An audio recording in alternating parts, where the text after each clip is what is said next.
Welcome to the Slop Temple. We pray this video helps.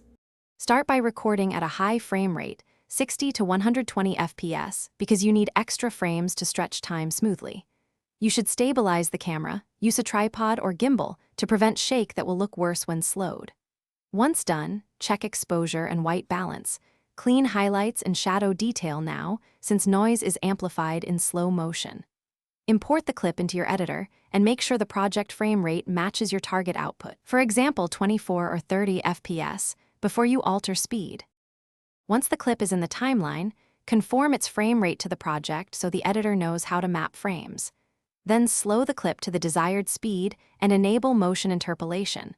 Optical flow gives the smoothest movement versus simple frame sampling, but it needs more CPU.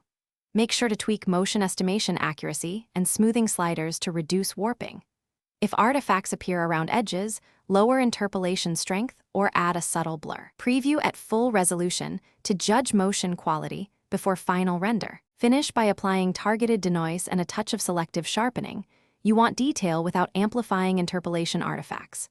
Once satisfied, export at a high bitrate and use a codec that preserves frames. This keeps motion crisp. If you see warping, ghosting, or stretch textures, step back, reduce optical flow strength or switch to frame blending, and try cutting shorter slow segments. Finally, render a short test clip to confirm the settings. That quick check saves time and ensures your slow motion stays smooth and natural. Thanks for watching. Consider subscribing if we helped you.